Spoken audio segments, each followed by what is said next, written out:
Hi, boys and girls. This is Miranda. Welcome back to Happy Reading.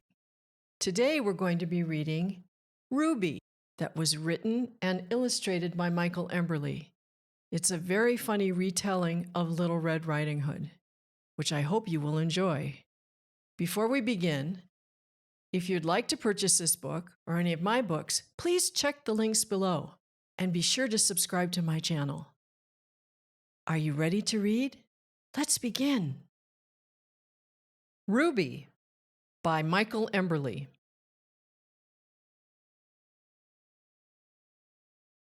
Ruby's whiskers twitched. Out in the kitchen, Ruby's mother was just finishing a batch of her famous triple cheese pies. Ruby! Her mother called. Yeah? Said Ruby. I'd like you to go over to your granny's this afternoon. But, Ma, Ruby groaned. she's not feeling too well. Said her mother. But now I've put in a couple of pies for each of you, plus a few extra in case Granny's neighbor, Mrs. Mastiff, stops by. You remember Mrs. Mastiff, don't you, Ruby? Sure, Ma. Ruby mumbled. Now, I want you to go straight there. Her mother warned.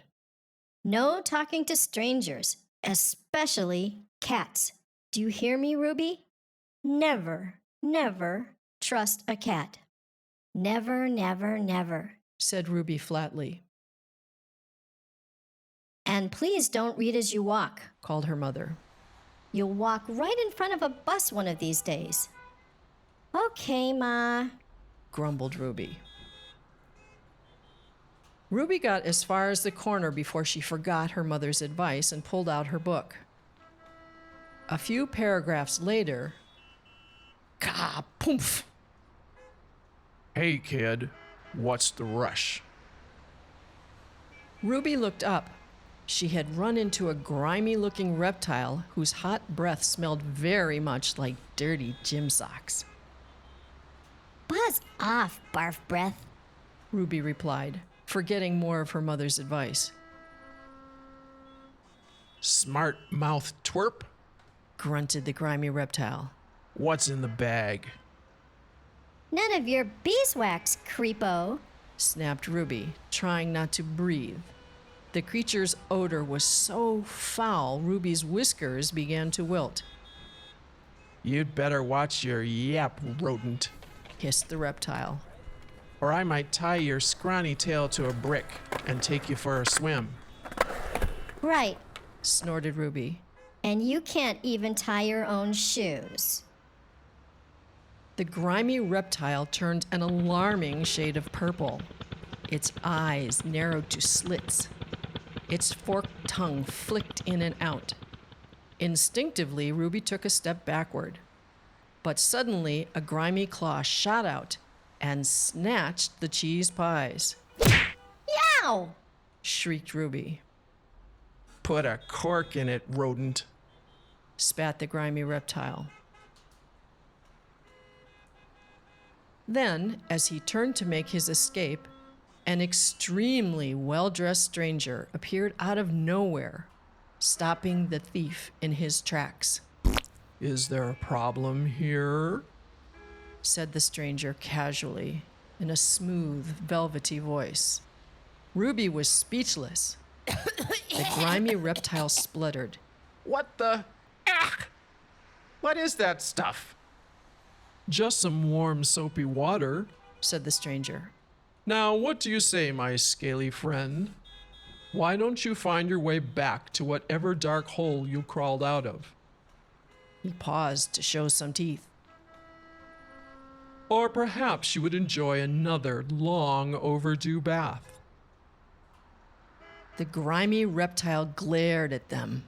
Then, deciding to stay dry and dirty, he slithered off, muttering foul curses. I hope that you are all right, my dear, Purred the stranger, turning to Ruby. Yes, thank you. Said Ruby politely. His breath smelled like cat food mixed with cheap peppermint mouthwash. You know, Purred the stranger. a tender, pretty thing like you really shouldn't be strolling the streets alone. You never know what nasty creatures may be prowling the dark alleys. Ew! I say, I would find it a great pleasure if you would allow me to escort you for the remainder of your journey today, I don't think so. Said Ruby, watching a bead of drool slip down a whisker. I beg you to reconsider. Persisted the stranger. I'm only going to have tea with my granny and a neighbor. Said Ruby. I think I can make it. Really? Well, just where do Granny and this, neighbor live? Purred the stranger. Ruby squinted at the stranger a moment. Then she answered slowly. She has an apartment right at the top of Beacon Hill, number 34. Yes, said the stranger, smiling warmly. I know the neighborhood. Well, Said Ruby. if you'll excuse me, I should call Granny. She'll be worried if I'm late, so... But the stranger was not listening. He waved for a taxi. Please be careful. He said as he got in.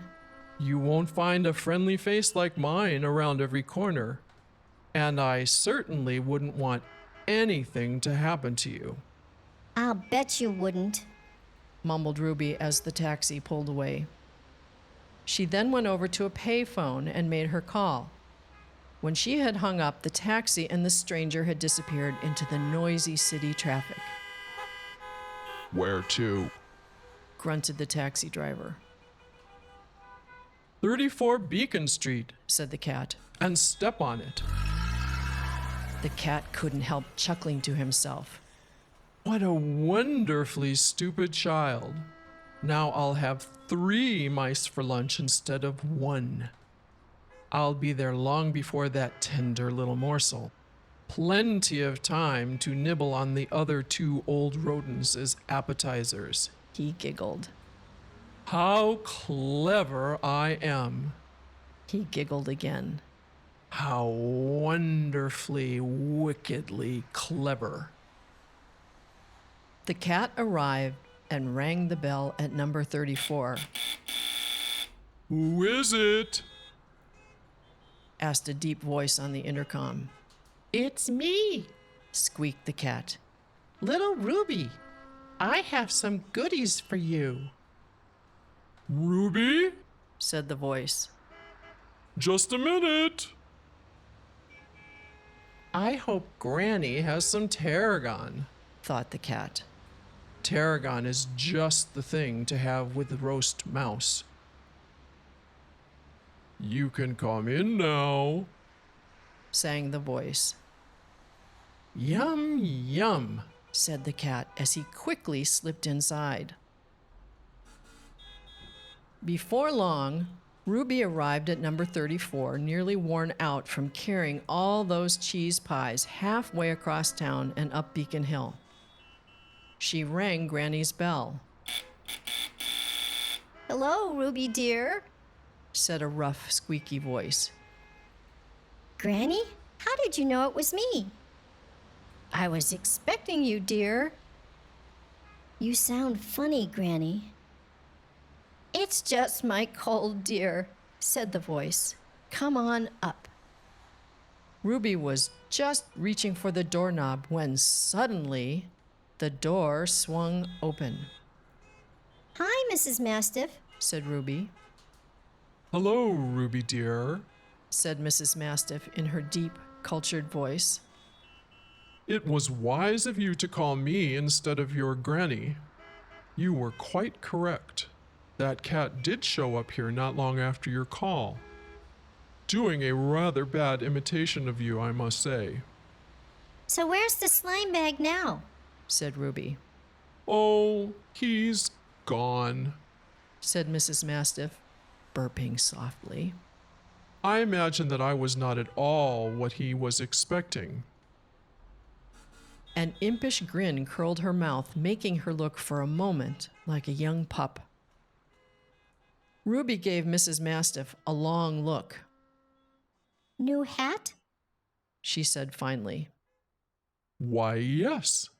Said Mrs. Mastiff, posing. I just got it. Said Ruby. What's all this? Said Granny, wobbling down the stairs. Hi, Granny. Said Ruby. What? Oh, hello there, honey. Said Granny. I bought some of Ma's triple cheese pies for tea. Said Ruby. Hot dog. Oh, sorry, Edna. Said Granny, eyeing Mrs. Mastiff. Didn't see you there. Well, let's get upstairs and dig in. I'm starved. Coming, Edna? Thank you, but I've just eaten. Said Mrs. Mastiff. Suit yourself. Said Granny, starting the long trip back up the stairs. Phew. Does it stink of cat around here, or is it just me? Better get upstairs, Ruby. Can't be too careful. Never trust a cat, I always say. Never, never, never, said Ruby. The end. So, what do you think happened to that cat, huh? If you enjoyed the story of Ruby, please like and subscribe, and be sure to share this video with your friends. And check out my website at www.annemiranda.com. Until next time, happy reading!